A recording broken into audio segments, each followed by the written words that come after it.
Assalamualaikum warahmatullahi wabarakatuh.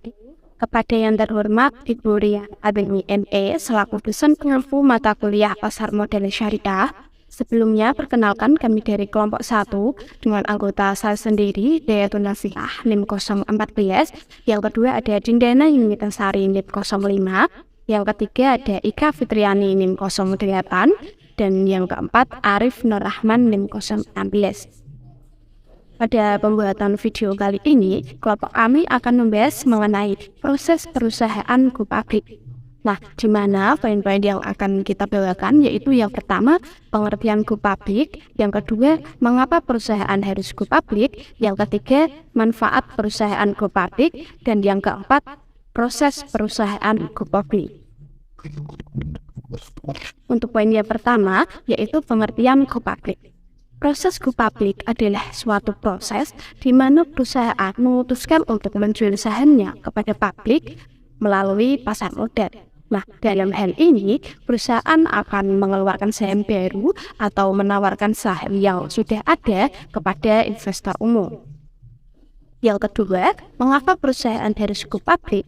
Karena dengan go public, perusahaan akan siap untuk terbuka kepada publik dengan tujuan menggait publik yang ingin membeli saham. Yang ketiga, manfaat dari perusahaan go public sendiri. Yang pertama itu akses pendanaan yang luas dari pasar modal. Yang kedua, meningkatkan company image dan company value perusahaan. Yang ketiga, likuiditas dan valuasi saham yang menguntungkan bagi founder.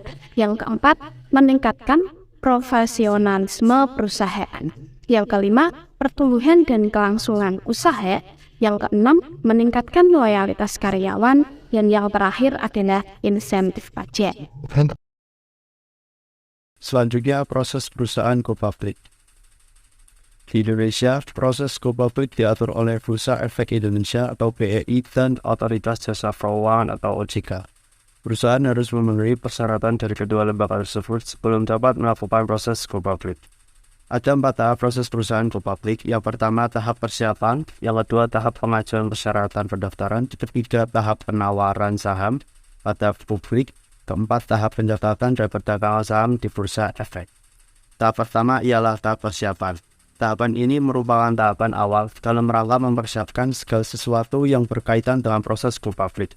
Dalam tahapan ini mencakup yang pertama, penjamin pelaksana emisi, yang kedua, akuntan publik, yang ketiga, penilai, yang keempat, konsultan hukum, yang kelima, notaris.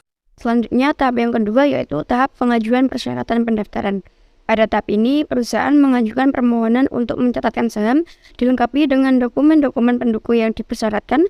Calon emiten dan perusahaan menyampaikan dokumen pendaftaran kepada lembaga terkait seperti OJK atau Otoritas Jasa Keuangan hingga dinyatakan pendaftaran menjadi efektif dan layak. Biasanya prosesnya terjadi selama 45 hari. Kemudian tahap yang ketiga yaitu tahap penawaran saham kepada publik. Tahapan ini merupakan tahapan utama karena pada waktu inilah emiten menawarkan saham kepada masyarakat. Investor dapat membeli saham tersebut melalui agen-agen penjual yang telah ditunjuk. Biasanya masa penawarannya sekurang-kurangnya yaitu 3 hari kerja. Tahap yang terakhir yaitu tahap pencatatan dan perdagangan saham di Bursa Efek Indonesia. Pelaksanaan perdagangan di bursa dilakukan dengan menggunakan fasilitas Jakarta Automatic Trading System atau yang disingkat dengan JATS. Perdagangan efek di bursa hanya dapat dilakukan oleh anggota bursa yang telah menjadi anggota clearing KPI.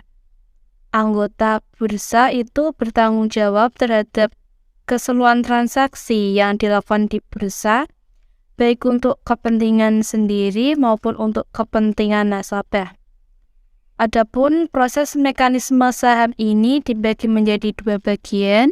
Yang pertama yaitu ada proses perdagangan, yang kedua ada proses penyelesaian. Di mana proses perdagangan ini terjadi secara real time dan langsung.